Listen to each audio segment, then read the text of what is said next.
Hey everyone, my name is Sam. Thanks for checking out this video. If you get to the end and liked it, then subscribe, bell notification, give the video a thumbs up.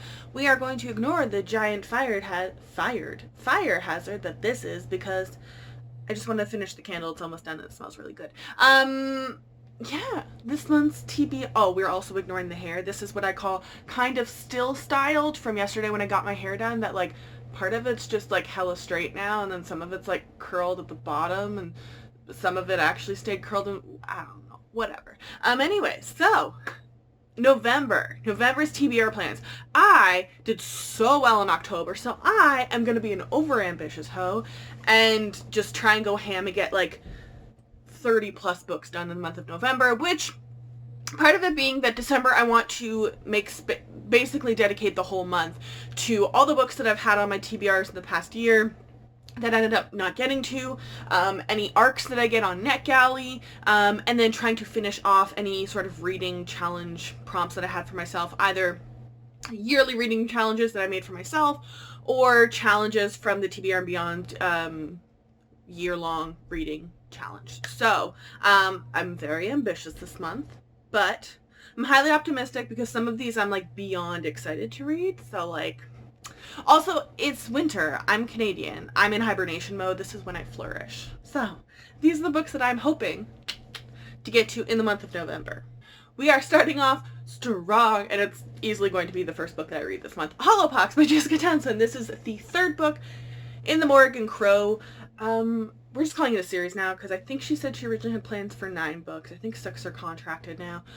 We're just calling it a series. So, this is the UK copy. I'm waiting for my Owl Crate North American copy, and then in May, I think it is, I will be ordering my German edition. I also have the Finnish versions of books 1 and 2 in the mail, and I'm hoping to buy the Swedish, is it Swedish or Danish, copies of book 1 and 2 as well, because this is like one of my favorite series, and it's one of my favorite series that has more than one cover available. So yeah, Hollowpox is the hunt for Morgan Crow. I just know that, ironically, there's supposed to be like an illness spreading around the world in this book. And everyone I know who's read it has said it's just as amazing as the rest of the book. So, high-key excited. In the TBR and Beyond group, we're doing mostly like dark reads and thrillers, none of which really appealed to me. But we are doing a contemporary read, which is not normally my cup of tea. But the group picked Spoiler Alert by Olivia Dade, and I wanted this really badly. I love the cover. I love that there's a plus-size character in it.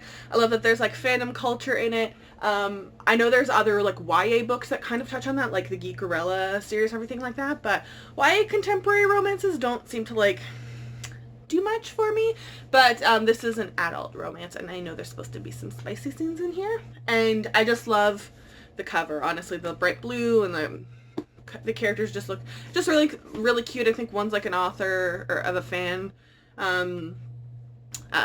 fiction, and then she meets one of the characters of something that she's a fan fiction of, and there's a romance there or something. Either way, it sounds fun, and I'm very excited to read it. I'm also going to try Greenglass, that's not a word, Greenglass House by Kate Milford, I believe it is. I had never heard of this series, and then I was just wandering around on my library's Overdrive, and I was like, oh, that's a pretty cover, and then like clicked it, and then like it sounded kind of like a little bit like not identical, but like same kind of vibes a little bit as Winter House. Yeah, that's the series, Winter House. And so I'm reading the 3rd book of Winter House probably in December, so figured, you know, I'm almost done that one, might as well start another series. It looks really cute, and I think it's a trilogy, and I think they're all out, so I'm gonna give it a go through the library. Okay, so I tried this book sometime last year, and I have almost unhauled it several times, but I'm like, it's kind of pretty, it's not offensive. Do I want to keep them and just buy the quartet? Or like, what do I want to do with these? And then like, my friend Meg was like, yo, have you ever read this book? And I was like, yeah, I tried it. I did not like it. She's like, oh, I just read it via audiobook, which the audiobook was not available when I first read this book because it's an originally written in French and then translated into English, and they didn't have the audiobook out at that time. So I'm going to give it another go, partially because it's another prompt for the TBR and Beyond reading challenge for the years, to read a book that like you hated, or reread a book that you DNF'd, or read a book that you hated but your friend liked. One of those kind of things. So I'm gonna give A Winter's Promise another chance, by Christelle Debos. I read it physically the first time and it did not drive well with me whatsoever. I didn't, like I said, I don't think there was anything offensive in it that I remembered, but it didn't do anything for me. So she loved it, so I will give it another chance. She doesn't tend to buy a lot of books, but she has bought the 3 books of this that are out in English, so I'll give it a shot in the name of Meg. So I'm not super optimistic about this, to be totally honest, but like, maybe it'll surprise me. Maybe I was just in a mood when I was reading it. I don't know. But I really like the whole series covers, so I'm like, maybe if I like it, then I'll have a reason to go spend money on them. But I don't know. We'll see. I hope to pick up The First Sister this month by Lyndon Lewis. They just released the cover for the second book, which is called The Second Rebel. I like that they're doing The First Sister for the first book, and the second book is The Second Rebel, so the third book's probably gonna be like the third, I don't know, spaceship? I don't know, whatever it may be. But this is the US cover. I found out, someone pointed out in one of my videos when I was like, yeah, I bet you they're not gonna do anything foiled with the US cover because it's North America, publishers are lazy, and they did. So eat my words on that one. And my bookstore actually had it in stock. I have the UK cover. I love the UK cover too, and that one is signed with sprayed edges. It's beautiful. So everyone I know that has loved it is like kind of cultish about it, so I was like maybe I'll have both of them and then I'll like be in on the cult. If not, I have a couple people that want to read the book anyways, and I can send this copy to. It's not the end of the world. So I just didn't realize until I was talking to my friend about it too, because I was like, do I want to buy the US cover? I already have the UK copy. I haven't read it yet. And she's like, do it. The trans rep is so good. And I was like, oh, there's trans rep in it. I didn't know that. I just know it's like a sci-fi. It's supposed to be very dark, very Handmaid's Tale-esque. And kind of the language I've heard a lot is like, it pulls no punches in terms of like, it's not like a clean, happy romance where like anything bad or gross or whatever happens off screen. Like it's not like that. So it's like, all right, I think this is the time of year when I'm ready to take on something like that. So I'm very, very excited for this one. But seriously, this cover is beautiful. I am beyond excited to pick up Raybearer by Jordan Fueko. I have heard just like non-stop praise about this book. I impulse sort of bought it with Cemetery Boys for the same reason, and you know what? I read Cemetery Boys. It was fantastic. Praise well deserved. So I have very high hopes for this one as well, being just as good as I've heard. The underdust jacket is so hella pretty on this too.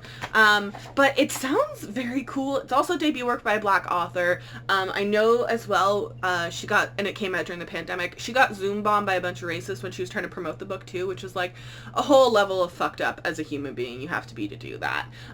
But it sounds amazing, so I would highly recommend picking it up on that alone. But it basically sounds like the main character like is brought up in like a Tangled situation, like in isolation from like this, like maybe, I don't know if it's her real mother or a mother figure, something like that. And then it kind of splices off from Tangled from there. That there's like, you go to the capital of the empire or something like that, and like you battle it out to be on like the king's council of like 11 trusted people, and I think it's her mother, before she sends her off, like puts a curse on her or something like that, so that once if she does get on that council, she can kill the king. So I'm curious about where that's gonna go. I think it's supposed to be a trilogy.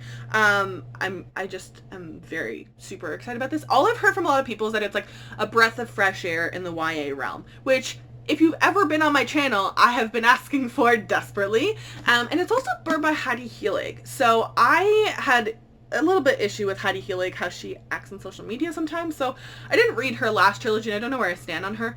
But The Girl from Everywhere duology that I read about her was fantastic. So it's kind of given me a whole lot more hope too, which again, I liked that series because it was a little bit different from everything I think I read it for a long time.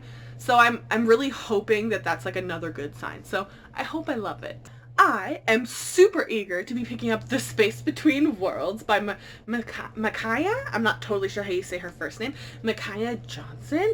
I'm trash for this cover. I love it. I just wish they would have used metallic material. It would have like just made this like a million times even more awesome, because like the design alone is fantastic. Another one, heard nothing but pure praise from it. I've also, wow, okay, I actually have a lot of adult books in this month's TBR. Did not realize that. Okay. It's got it's taking on this whole like time and space traveler concept, but I think it's focusing a lot on this. I like time and space travel because you can just make up your own rules. As long as you explain what those rules are, that's fine. But I feel like sometimes people are like, oh, well, just like lean into like the traditional rules. This one, it sounds like from everything I've read, that you can exist in two places. So if I had traveled to myself, if I traveled to like 1994 when I was a child, I could still exist in both worlds and it wouldn't break the world. So I'm curious about everything, just this whole concept. It just sounds like a very fresh take, and like I'm excited for it. I'm just super excited for it. I have an e-arc in NetGalley of the audiobook for The Brave by James Burt. I didn't hear about this book until like the day it came out. Which is I didn't see any marketing or anything done for it until after I found out about it, and then suddenly I saw it in places, and I was like, it's an Indigenous author. Y'all, I work at a library. Like, we're begging you for Indigenous content. I have heard nothing about this. Honestly, don't even know what the summary is of it. I believe the author is married to the author of How to Hang a Witch. Not Adrienne Young. What's his name? There's too many authors in my brain now. Anyways, and he is Indigenous in the United States. I'm not sure what community, and I think it's something like the main character moves back to the reserve from an urban setting, which is a big culture switch on its own. And I saw it go up on NetGalley, and I was like, I really want to know if this is any good so I can recommend it. So I got approved for the arc, so I'm going to read it ASAP. I am picking up Maya and the Rising Dark by Raina Barron. This is the author of Kingdom of Souls, which seems to be like a hit or miss book with people. I absolutely loved that book. And it's like it's got a lot of Black Panther influences. I think it's it's been optioned off, and Michael B. Jordan has signed on for adapting it, I think, in some capacity. I think a producer. I'm not totally sure, though.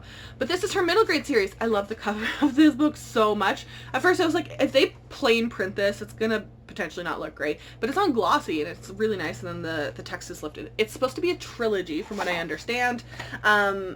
It's just, I'm just really excited about this. Something about Kingdom of Souls made me just, like, super eager to follow this author. Her and Roseanne Brown. Is it Roseanne or Rosanna Brown, who wrote A Song of Races and Ruin? I just have, and immediately both of them had like middle grades lined up on contract, and I was like, I love this, that we're getting it in YA and then spreading it into middle grade and then maybe eventually going to adult. I feel like that's just a path that I seem to love for authors. But this is the middle grade debut by her. 12-year-old Maya is daydreaming about summer break in her Southside Chicago neighborhood when she witnesses the color bleed from the world. And I literally, like, that's, like, literally the only part of the summary that I've read. There's a whole thing here. But I literally just haven't read past that. And I was like, that sounds hella cool. I'm here for that entire concept.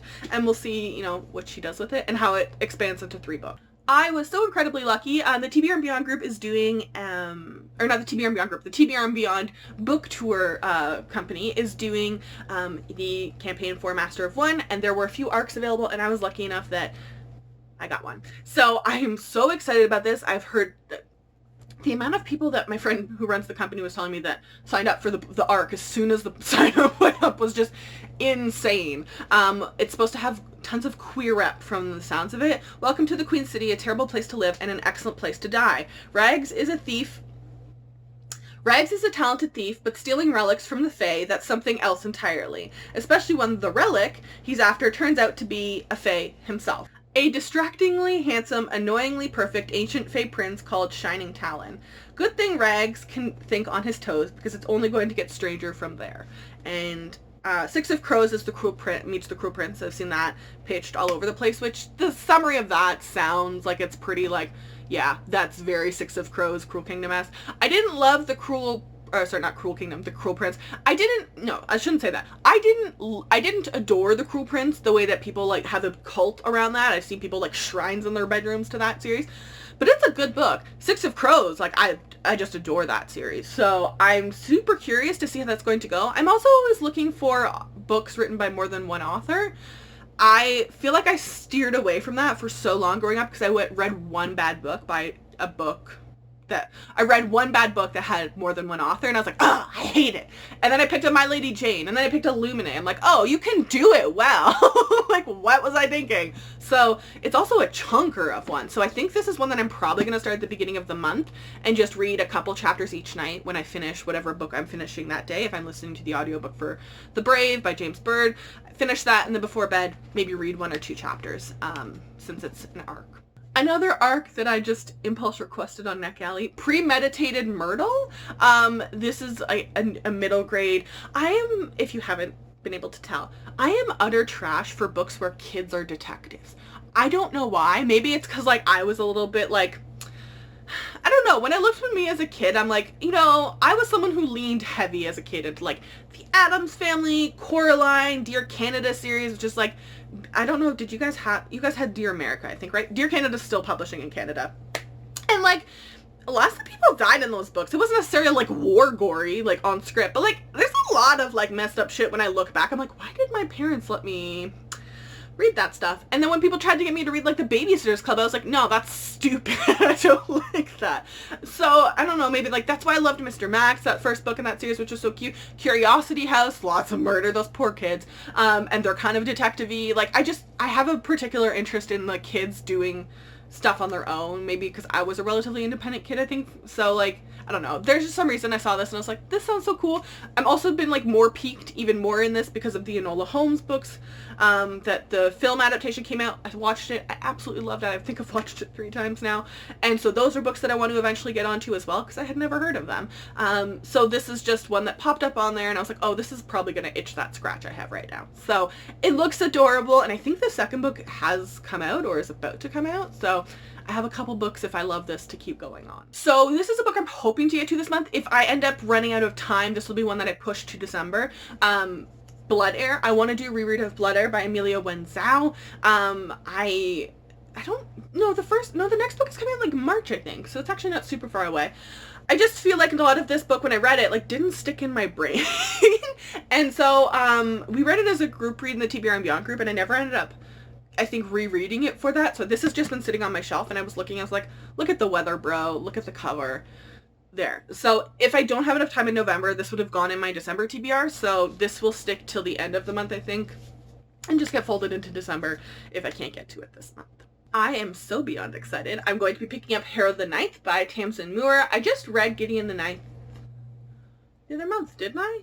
Right? I reread it recently-ish, I think. So this is the sequel to Gideon the Ninth, who got lesbians in space. I also, like, couldn't help but laugh. I saw on Twitter someone, like, someone tweeted, like, a screenshot of an article from with the author, and it was like, don't ever tell me that these were supposed to be platonic ever again. And, like, the article, the author was like, I mean, if you didn't pick up on the lesbian romance-ness, like, apparently I'm not doing my job. And I think it was, like, was it Amanda Foodie? Some author quote tweeted it and made some joke, and I literally commented back. I was like, they lived in a wooded cabin forest together for the end of their days as best friends.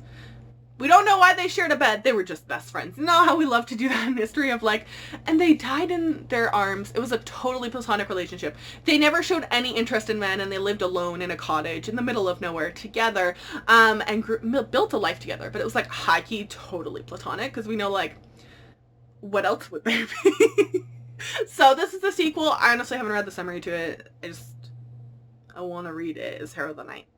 I also got an arc for the TBR and Beyond tour for the Tigers in the Tower by Julia Golding. It looks so cute. I love the cover. It's, like, very reflective. But this is a middle grade one. It's super short. This is definitely something I can, like, read in a morning. Sahira's family are on their way to England to deliver 2 majestic Indian tigers to the menagerie in the Tower of London, but tragedy strikes. Sickness steals Sahira's parents from her on the journey. Left alone in London, Sahira finds herself confined to a miserable and dangerous orphanage. Despite her heartache and the threat she faces, she's determined to carry out her father's last request, to protect God's beautiful creatures, her tigers. And it just...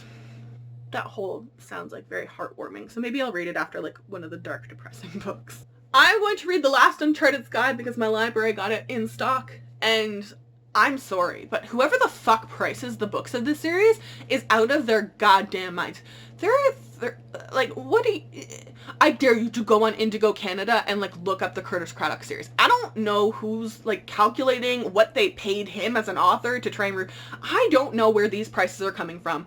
I am not paying what they're currently asking for on that physical book, so I will wait till it goes up on Book Outlet or on a hella giant sale with a bunch of plum points, because that is outrageous, or I get it gifted to me. Either way, I'm getting it through the library in audiobook format. Until then, this is the third and I think final book to An Alchemy of Masks and Mirrors. It's very steampunk, Three Musketeers-esque. I absolutely love book 1 and 2. I'm very curious to see what book 3 brings because of just the chaos of everything of the first 2 books. And I'm curious to see what's going to happen with the romance, because the first book of this series has, like, 0 romance in it, and that was one of my loves of it. There's a tingling bit more in book 2, but again, like, it's very, like, low-key, and I very much appreciate that the author did that. I just hope he doesn't, like, cop out easy this book and is like, oh yeah, no, and then they live happily ever after. Like, no, I don't want that. I don't want that for this. I'm also definitely going to be picking up The Burning God as soon as I get it. I have that book pre-ordered. I think this is the last book of 2020 that I have pre-ordered by R.F. Kuang. It is the wrap-up, I think, to the Poppy War trilogy, and I'm number 1 on hold for the audiobook through the library, and I will start it as soon as I get it. I'm also going to be picking up The Empire of Gold, which is, wow, I'm finishing a lot this month.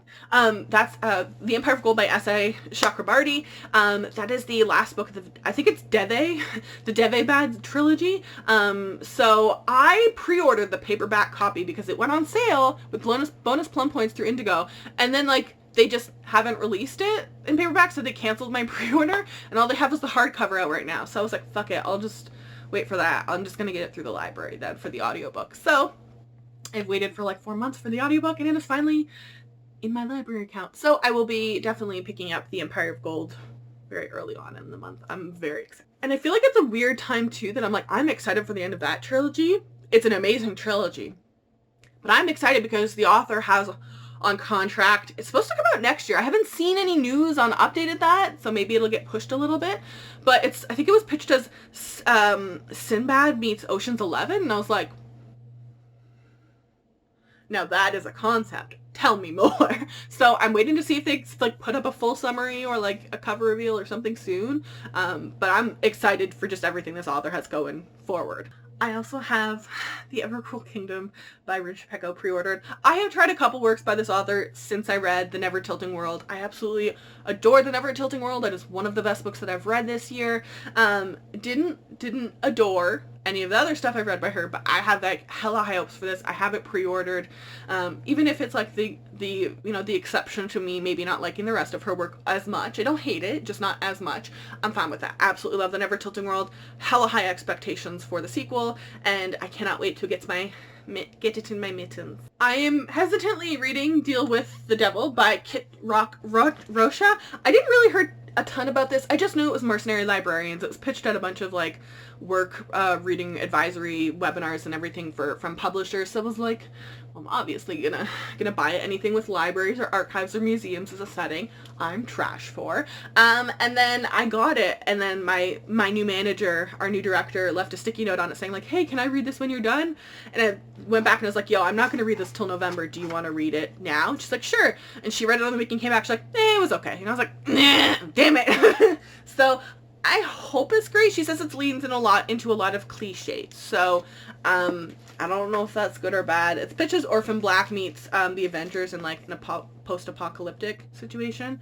I was excited by that, and then everything that happened with the Avengers, with the entire cis white male cast being apparently, I shouldn't say the entire, Robert Downey Jr. and Mark Ruffalo not being able to take the fact that their fellow cis white man lost a game of Fuck, Marry, Kill on Twitter. Anyways, I'm curious about this. Beyond curious. Maybe it'll pleasantly surprise me. Maybe it'll lean into tropes that I like or something. So, yeah. Also, fight me, but Chris Pratt is the worst Chris in Hollywood. We have Hemsworth. We have Pine. We have... Oh, I shouldn't say that. There is Chris Brown. I don't know.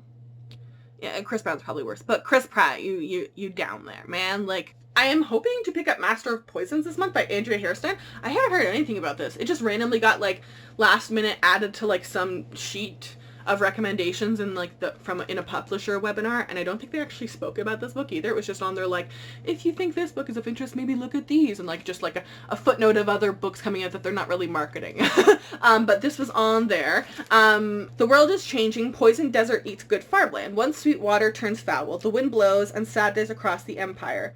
To get caught in a storm is death. To live and do nothing is death. There is magic in the world, but good conjure is hard to find. Jola, right-hand man and spy master of the Lord for Arcisian Empire, is desperately trying to save his adopted homeland, even in exile.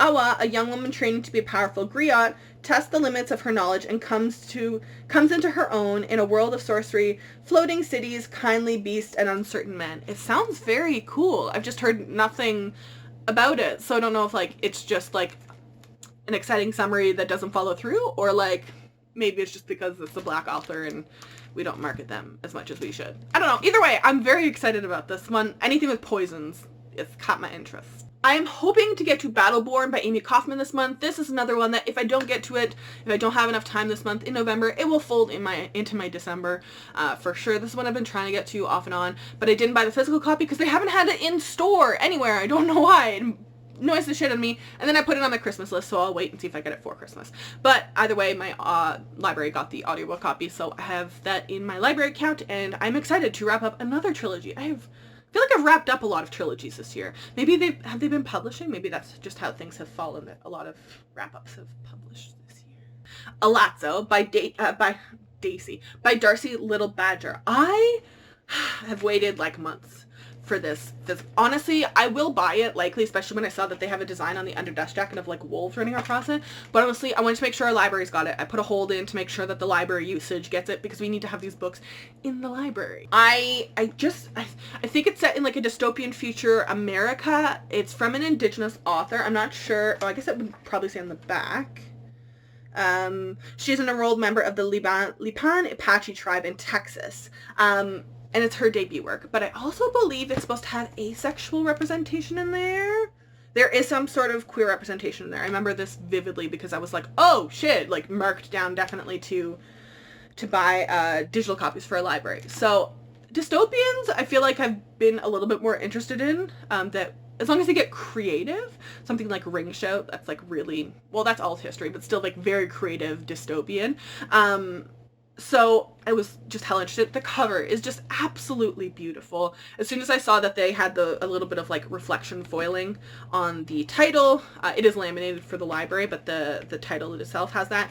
And then the underdust jacket, they like printed wolves running across the cover, and I was like, oh shit. It is just a more expensive book. I think it's about $30 in Canada, and I was like, I want to see what this looks like. So I'm going to give it a read unless I have major problems with it. This is one I'm going to be picking up my own physical copy for after it, as well as giving the library the usage stat, which is important. One of my instant read authors is Sarah Rash. So Set Fire to the Gods came out a little while ago. It took months for libraries to get this their copies in. I don't know why. There are some books that have been like relatively quick, and then there's some that I look and Indigo says they have it in stock online, and then our libraries are like, we had it pre-ordered like months before it came out, and it's been like 2 months since it came released, and we still haven't gotten our copies. So I don't know what's going on with that. So it finally came in. This came out I think in the summer, and like it's the end of October and I just got my copy. I was first in line.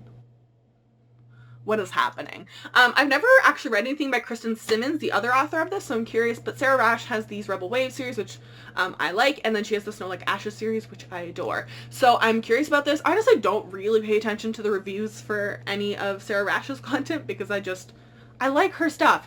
I'm not going into it ever expecting it to be something like mind-bogglingly different, unique YA, but I feel like she just knows what her strengths are in YA fantasy, and she plays with that stuff. And I just know there's supposed to be like gladiators and like a battle dome something situation. I think it's a duology. I am also hoping to read The Silver Arrow this month by Love Grossman. This is one I'm probably going to read at the beginning of the month just because it's a library. And there were like a billion people on hold behind me.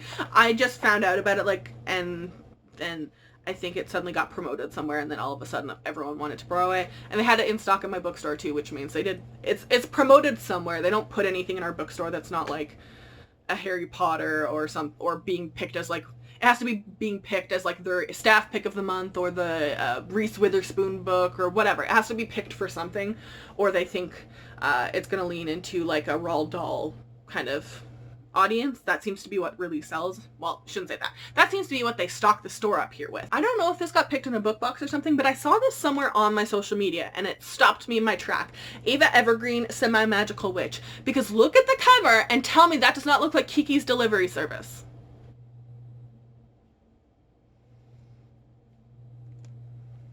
And I literally like didn't think, I didn't actually read the summary. I saw the cover and then was like, I would like to borrow this from the library. Please give it to me, and placed a request. And I didn't actually read the summary. I just got upset because our bookstore didn't have it in stock. So I was like, fuck it. I'll just get it through the library, and if I like it, I'll go buy it online.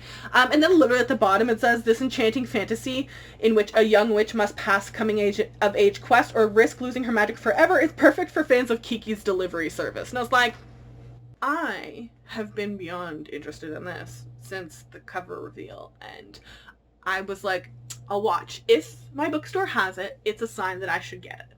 And then I was like, my bookstore doesn't ever bring anything in, as I said, unless it's like Harry Potter, Book of the Month, Reese Witherspoon or Oprah's, or like Roald Dahl, and like this does not have any of that. And then they actually brought in 3 copies, and I was like, well, alright then. So I bought a copy of Plain Bad Heroines, and then I was like, I'll get it from my library, the audiobook, and then someone else bought the ebook of it as well, because we are very lacking in Halloween-y, gothic-y kind of stuff in our collection, so I was like, this is probably a good fit. And then I was like, fuck it, I want to read it, I'll place a hold for it. And then I got notification on the day it's released that it came in, and I looked, and there were like 12 people in line behind me on hold, and I was like, oh, okay, I have to read this quickly. I can't renew it. So I am going to be reading Plain Bad Heroines probably very early on in the month because it does have a lot of that gothic-y stuff, trying to read it closer to Halloween. I just know it's supposed to be like dark shit happens at a boarding school, which like, please tell me how like in every pop culture boarding schools have something very messed up and dangerous going on in them. And then like literally all of us though were like, why didn't I get to go to a boarding school? Why did I have to go to my stupid school? Because we didn't want us all to die. Like I'm literally an example of that. I'm like, bitch, why the hell didn't I get to go to like a cool summer camp or a cool like school like on like this weird remote island that has a bunch of sketchy shit that like probably shouldn't pass building inspections? Why didn't I get that opportunity? Because my parents sent me to a normal school that like only had a little bit of mold in it. And lastly, this one, again, if I don't get to it this month, this will go into December. Very easily, no issue with that. The Inheritance Game by Jennifer Lynn Barnes. I don't think I've ever actually read anything by her. She does have a decent-sized back catalog of books that I think I've looked at reading before and just haven't gotten to them. So I'm curious about that. I was surprised, though. This hit New York Times bestsellers, and our bookstore did not bring it into stock. Because indigo sucks when it's an indigo spirit, apparently. So I'm very curious about this. I love the cover. So if I like this, this is one that I would probably buy because, oh, I just love the greenness, the complex crest and everything like that. Absolutely love that. So I'm getting it through the library. I'm super excited about this. I've heard nothing but like 5 stars across the board. I think everyone that I have heard, though, are people who are fans of her past work, so I'll be curious to know my individual opinions or newbies to her work, because I know there's some people that like just get cultishy about an author and they'll put a piece of absolute garbage and then their fans will be like, oh, iconic, like praise be, like you saved the book industry this year, and then you're like, okay. So that is, I just know that they're supposed to be like, I think it's an inheritance, like someone's, you have to win the, like, some weird messed up game. I feel like there's a horror movie about this, and the winner gets the inheritance or something like that. I could be totally wrong, but, or mixing up different books together, but I feel like that's what I remember from the summary. So yeah, those are the books that I'm planning on reading this month. I hope I didn't forget anything, because I don't know that this is a month where I could squeeze anything in. I have high hopes. I feel like there's quite a few of these that like are ones that I can easily read in a day, so even when I'm working, and then I will reserve the honker ones like Plain Bad Heroines for weekends, and then work my way through the arcs kind of throughout the month, hopefully. I will put these all on a Goodreads shelf and link the Goodreads shelf in the comment, not the comment section, in the description box down below. I will also link all of my social media. If you follow me, I will follow you back. Let me know if you plan on reading any of these this month. If you have any of your own TBR that you're dead set that you want to read in November, feel free to let me know. Black Lives Matter. If you're in the States, don't forget to vote. Shout out to New Zealand. I saw all you Kiwis re-elected Jacinda, and can I tell you that I'm fucking jealous as a Canadian? I mean, our own, like, our government is currently a minority government, and the Conservative Party and the Bloc Québécois especially, are just, like, absolute utter trash. They're a perfect example of why the rest of Canada hates Quebec. Tried to trigger a federal election here, and everyone was like, read the room, man. Like... Right now it's not, like, I don't have the mental capacity for that. Thankfully, they didn't end up getting enough votes to do that, so Justin Trudeau is still our prime minister, for better or for worse. I just can't handle an election right now. But y'all Kiwis, you did it. I'll respect the shit out of you. I'll do a Q&A in the next couple weeks, the next video or two, so if you have any questions, bookish or non-bookish related, feel free to leave them in the comment section down below.